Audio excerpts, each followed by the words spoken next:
Kanye West has been famous for a very long time, and in that time he has gone from hated to loved, then back to being hated on. It's quite the life being a controversial celebrity, and to make matters worse, Kanye has been struggling with his mental health for quite some time now. Being bipolar is no joke, and yet Kanye has refused the medication required to help him. Today we're essentially going to give you 10 examples of why Kanye needs more help. Coming in at number 10, a war of words. Back in 2016, Kanye West went on a wild Twitter rampage in which he believed he was responding to criticism of the name of his upcoming album.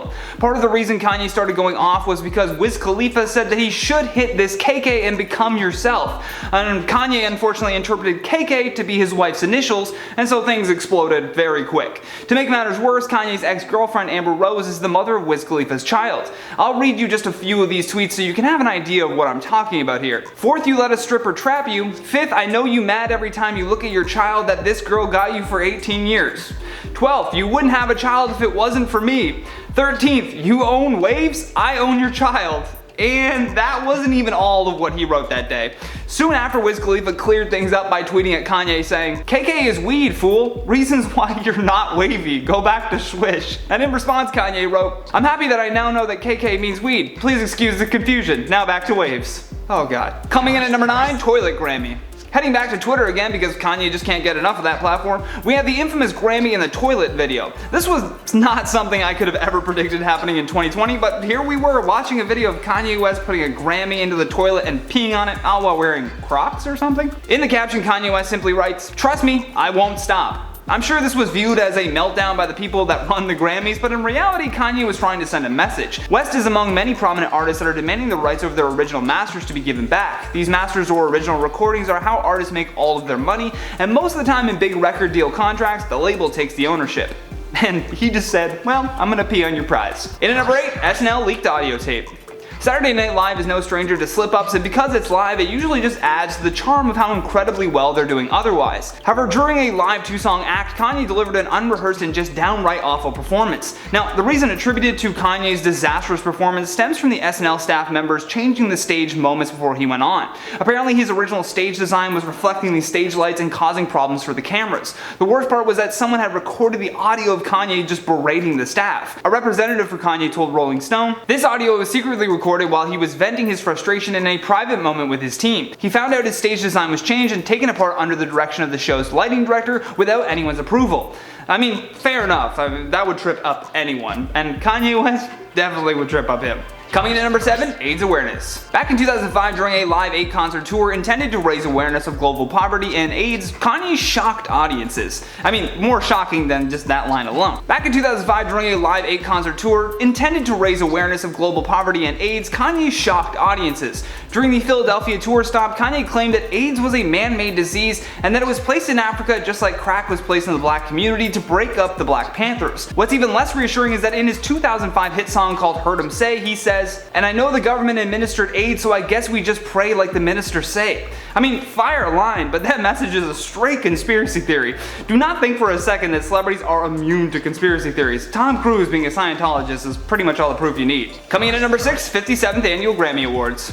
A few years following the Taylor Swift incident, which we'll get to later on, Kanye West nearly did the exact same thing to Beck as he was accepting his award for Album of the Year. Never being the type of person to turn down some attention, Kanye briefly popped up towards the stage before turning to exit, leading many to believe that he was just outright mocking what he had done to Taylor Swift. Although Kanye would later clarify that he was in fact seriously about to interrupt Beck's acceptance speech to say that it should have been given to, you guessed it, Beyonce. I mean, his love for Beyonce is adorable, but come on dude, just tweet about it or something. Speaking of tweeting about it, West did later apologize to Beck on Twitter as he tried to smooth over yet another scandal. Coming in at number 5, the St. Pablo tour.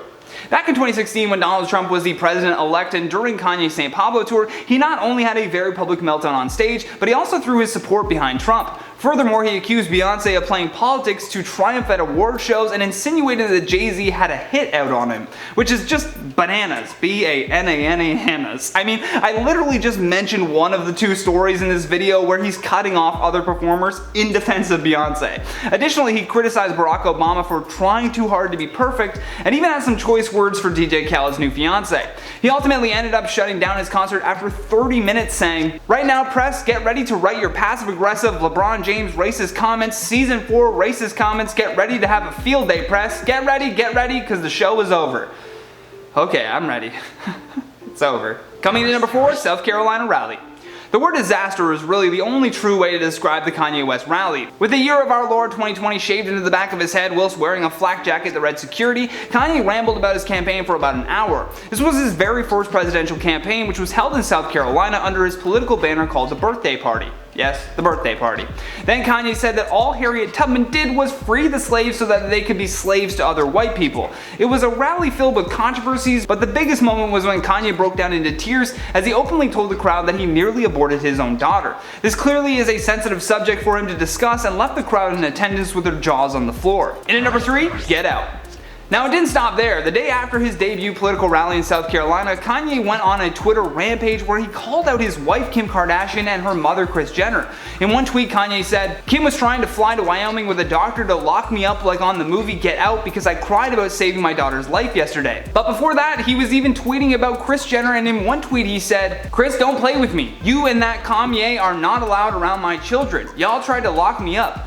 He then added a minute later, "Everybody knows the movie Get Out is about me." Soon after, the hashtag of Pray for Ye began trending on Twitter, and rightfully so. Coming in at number 2, Hurricane Relief Telethon. The destruction of the spirit of the people of southern Louisiana and Mississippi may end up being the most tragic loss of all. George Bush doesn't care about black people. Please call. Apparently Kanye West wasn't really feeling like going off of a teleprompter during the live TV fundraiser for the victims of Hurricane Katrina.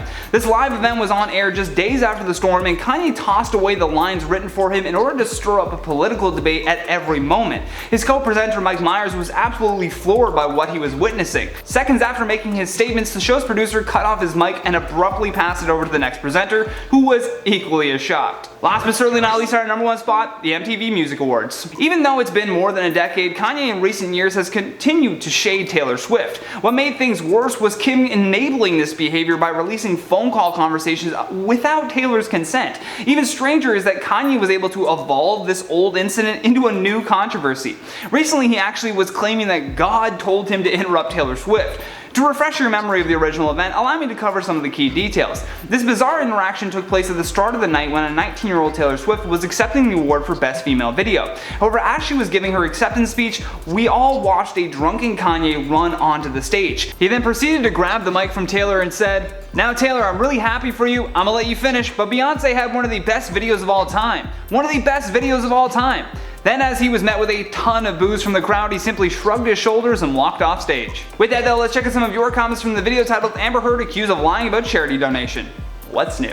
Aaron G says, "Is anyone surprised? She doesn't strike me as someone who cares about anyone else." I'm not surprised. Not at all. As soon as I saw that story being sent in on the IO Twitter, which, by the way, go follow that, I had to cover it and I was like, not surprised that Amber Heard's doing this. Not at all. Not for a second. She's got no receipts. It's Doofin says, "I'm not even surprised. Please just replace her already." I like that you're going right for the Aquaman 2 line.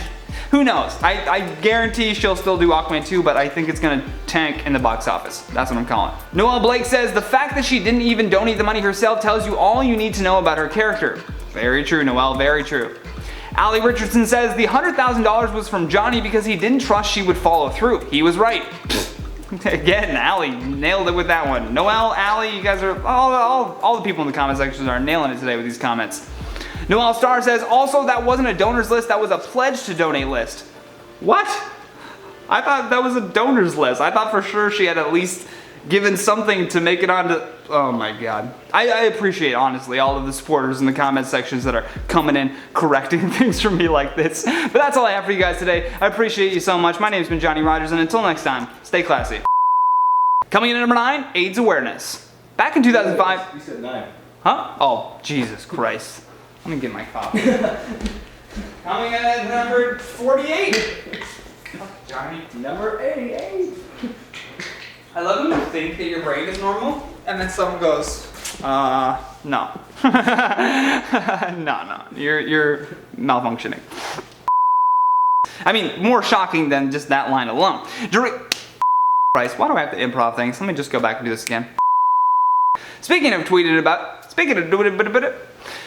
the scat man. Alright. Whew, I knew there was burp coming. But, alright. Please vote 3B. So gassy.